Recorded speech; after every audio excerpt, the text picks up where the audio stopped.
कहाँ भूल भुलैया से में अटक गए हैं यहाँ पे। आज की जर्नी बहुत ही रॉयल और कलरफुल होने वाली है क्योंकि हम हैं राजस्थान के वाइब्रेंट कैपिटल जयपुर में। पूरे महल में इस तरह के झरोखे होते थे जहाँ से रानियाँ अंदर से बाहर सारा बाजार का नज़ारा देखती। यहाँ पे तीनों राम, सीता और लक्ष्मण वनवास में गए। द पिंक सिटी जयपुर अपने मैजेस्टिक फोर्ट्स, पैलेसेस और कलरफुल बाजार्स के लिए तो फेमस है ही, पर जब हम एक्सप्लोर करने निकले हैं तो टूरिस्ट स्पॉट्स के साथ साथ जयपुर के कुछ ऑफ बीट प्लेसेस भी ज़रूर एक्सप्लोर करेंगे। अपने जयपुर के फर्स्ट डे में हम घूमने वाले हैं सिटी के कुछ ब्यूटीफुल जेम्स जैसे कि हवा महल, Albert hall museum, Birla temple और बापू बाजार में शॉपिंग करना वो कैसे छोड़ सकते हैं। बट उससे पहले राजस्थान की इस ट्रिप में हमारे साथ कोई और भी है। कैसा लग रहा है फर्स्ट टाइम इन स्लीपर? तो ये मोहतरमा है मेरी बहुत पुरानी, एक्चुअली काफ़ी पुरानी दोस्त आयुषी, और हमारे राजस्थान भ्रमण के इस सफ़र में वो भी हमारे साथ बैक पैकिंग कर रही है। बस अब शुरू करें।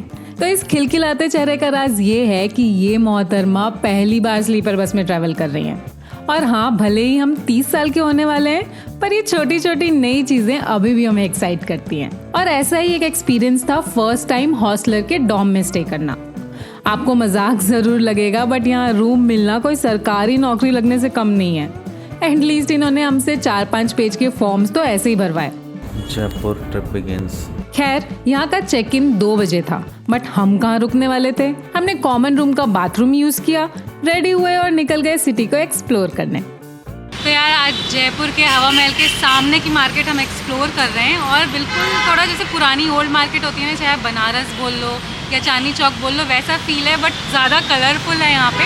और आपको क्लोथिंग, एसेसरीज ऐसी वाली सारी मार्केट यहाँ पे मिलेगी। तो मेरे जस्ट पीछे है हवा महल और मैं बहुत एक्साइटेड हूँ क्योंकि ऑब्वियसली आप जयपुर के बारे में जब भी सुनते हो हवा महल का शॉट ज़रूर देखते हो। ये कहाँ भूल भुलैया से में अटक गए हैं। यहाँ पे इतने सारे फोर्ट्स, इतने सारे रास्ते हैं ना, पता नहीं चल पाता।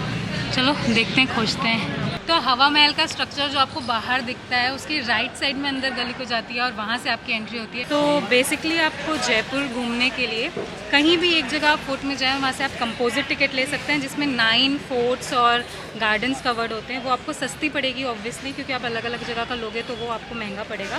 तो वी वुड एडवाइस कि आप कंपोजिट टिकट लो। हमने 3 कंपोजिट टिकट लिया है और हमें 336 का। तो मेरे पीछे है हवा महल का सेकेंड एंट्रेंस जो कि है चंद्रपोली। इसका जो मेन एंट्रेंस है उसका नाम है आनंदपोली। यार, जब आप वर्ल्ड के इतने फेमस मॉन्यूमेंट में एंटर करते हो तो एक अलग सी फील आ जाती है।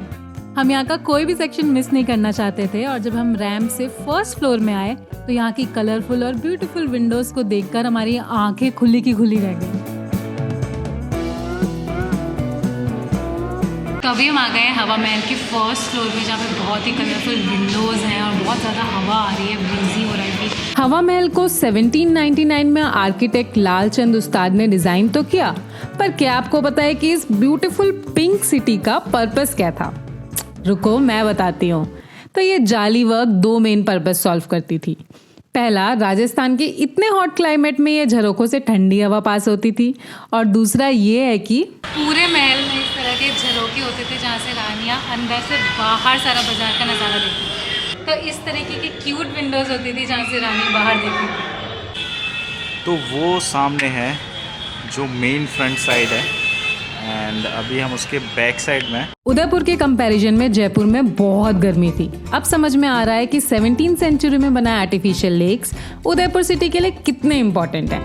अगर मौसम थोड़ा अच्छा होता तो शायद हम हवा महल के आर्किटेक्चर को और ज्यादा एंजॉय करते। तो हवा महल राजा सवाई प्रताप सिंह ने 17वीं सेंचुरी में बनाया था, जिसका मेन पर्पस ये था कि क्योंकि राजस्थान में यूजुअली रानियां घूंघट लेती हैं, वो बाजार में जाकर के देख नहीं सकते कि यहाँ के सेलिब्रेशंस कैसे होते हैं, फेस्टिवल्स हैं। तो ये 5 स्टोरी बिल्डिंग बनाई गई थी जिसमें कुछ 953 विंडोज़ हैं, छोटे छोटे झरोखे हैं जहाँ से रानियां और उनकी फ्रेंड्स बैठ करके जो प्रोसेशन नीचे होता था गलियों में, जो भी फेस्टिवल सेलिब्रेशन होता था वो देखती थी। और ये पूरी दुनिया में ऐसी फर्स्ट 5th फ्लोर की बिल्डिंग है जिसके अंदर नींव नहीं बनी हुई है। तो यहाँ ऊपर आके आपको फील होता है कि ये कितना विंडी और ब्रीजी है। तो अगर आप हवा महल का स्ट्रक्चर बाहर से देखेंगे या फिर जो ये क्राउनिंग फिगर्स भी हैं, ये कृष्ण के क्राउन के ऊपर बेस्ड है इसका डिजाइन। हवा महल में लिटरली रोस्ट होने के बाद हमने ढूंढी एक बढ़िया सी सवारी जो हमें सिर्फ 900 मीटर्स दूर हमारी नेक्स्ट लोकेशन तक ले जाए।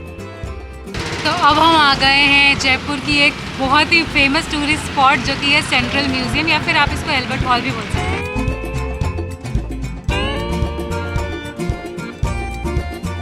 ये बात जानकर आप भी अमेज्ड हो जाओगे कि एल्बर्ट म्यूजियम एक टाइम पर सिर्फ इंडिया का ही नहीं बल्कि पूरे वर्ल्ड का बेस्ट ऑर्गेनाइज्ड और मॉडर्न म्यूजियम्स में से एक था। 1887 में established Albert hall museum Rajasthan का ओल्डेस्ट म्यूजियम है जिसका आर्किटेक्चर इंडो इस्लामिक डिजाइन पर बेस्ड है। तो मेरे पीछे जो ये हॉल है ये है कारपेट गैलरी और इसमें 17, 18 और 19 सेंचुरी की बहुत सारी ऐसी कारपेट्स हैं जो इंडिया या फिर इंटरनेशनल से यहाँ पे मंगाई गई है।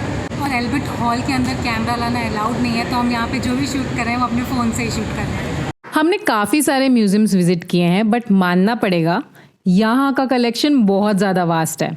मतलब आर्ट लवर्स तो यहाँ से निकल ही नहीं पाएंगे। यहाँ अराउंड 19,000 प्लस ऑब्जेक्ट्स हैं जिसमें पॉटरी से लेकर आइवरी, स्टोन से लेकर मेटल स्कल्पचर्स, एक बहुत बड़ा कॉइन कलेक्शन। और यार मम्मी देखने के लिए अब आपको इजिप्ट जाने की ज़रूरत नहीं है, यहाँ आपको एक इजिप्शियन मम्मी भी मिल जाएगी।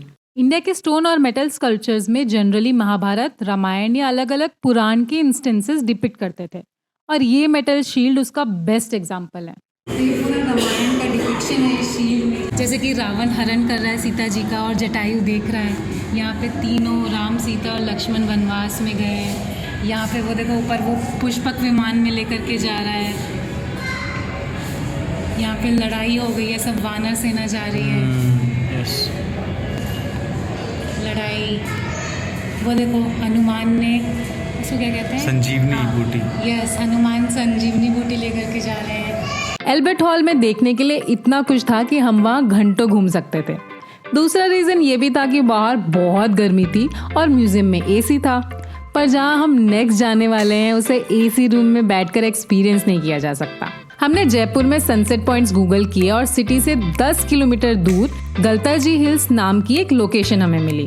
हम बिल्कुल मार्जिन पे ही निकले थे और हमारी एक्सपेक्टेशन से बहुत ज़्यादा ट्रैफिक था। एक इंट्यूशन सी तो थी कि सनसेट शायद मिस हो जाएगा, बट हमने होप लूज नहीं की थी। हमने हाइक स्टार्ट की बट टॉप पर पहुंचने से पहले ही सनसेट हो गया। हम ऑब्वियसली बहुत डिसअपॉइंटेड थे, बट अभी हमें जयपुर की और भी लोकेशंस कवर करनी थी, तो सनसेट मिस होने की सैडनेस को दिल के कोने में दबाकर हम चल पड़े एक ऐसी लोकेशन की तरफ जो आपको हर things to do in Jaipur की लिस्ट में ज़रूर मिलेगी। तो हम आ गए हैं जयपुर के फेमस बिरला मंदिर में और इसकी स्टोरी भी अपने आप में बहुत इंटरेस्टिंग है। कहा जाता है कि जयपुर के महाराजा ने बिरला फैमिली को ये ज़मीन सिर्फ 1 रुपये में दी थी ताकि वो यहाँ पे लक्ष्मी नारायण टेम्पल बना सके।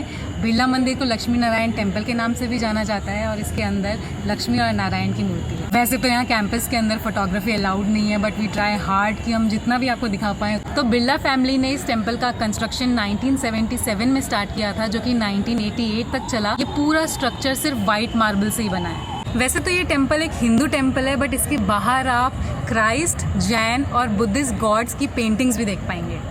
अब हम जा रहे हैं बापू बाज़ार, क्योंकि वहाँ की जो मार्केट है वो बहुत ही ज़्यादा फेमस है लेदर जूतीज़ के लिए, झुमके वगैरह ज्वेलरीज के लिए और बहुत सारे एसेसरीज के लिए। तो हम आ गए हैं बापू बाज़ार और दिमाग में चल रही है क्या क्या ले सकते हैं क्या नहीं। अब देखते हैं फाइनली हम क्या लेते हैं। आयुषी तो कुछ ना कुछ ले ही लेगी आई थिंक। हम सुबह भी यही आए थे क्योंकि बापू बाज़ार वही वाला एरिया है जो हवा महल के पास है, बट सुबह तो इतनी हालत ख़राब थी कि 2 मिनट भी रुक के कुछ देखने का बिल्कुल मन नहीं था। पर हम शाम को वापस आ गए हैं, तो लेट्स सी क्या क्या मिलता है। शॉपिंग लवर्स के लिए बापू बाजार एकदम बढ़िया जगह है। अगर आप में भी बार्गेनिंग स्किल्स कूट के भरी है तो यहाँ आपको हैंडीक्राफ्ट, जूतीज, बैग्स और बहुत कुछ काफ़ी अच्छी डील में मिल सकता है। हमने यहाँ शॉपिंग तो नहीं की, बट हमारे पेट ने दिमाग को भूख के सिग्नल भेजना शुरू कर दिया था। कलरफुल बापू बाजार में हमारा डिनर भी काफ़ी कलरफुल था। तमिलनाडु का नंबर 1 ब्रांच है जयपुर में सर। ये वो अलग बात है कि जितना यहाँ के ओनर खाने की तारीफ कर रहे थे उसके हिसाब से तो मामला ऊंची दुकान फीका पकवान ही रहा। तो दोस्तों ऐसा था हमारा जयपुर का पहला दिन, जहां हमने वर्ल्ड फेमस हवा महल देखा, एल्बर्ट म्यूजियम में दुनिया भर के आर्टिफैक्ट्स निहारे और ओवरऑल काफ़ी मज़ेदार चीज़ें एक्सपीरियंस की। अब हमें इंतज़ार है कि जयपुर में हमारा दूसरा दिन हमारे लिए क्या क्या सरप्राइजेज लिए बैठा है। बड़ा ही चुतियापा हो गया है। आयुषी की स्कूटी का पेट्रोल ख़त्म हो चुका है और हम लोग लिटरली फंस गए हैं।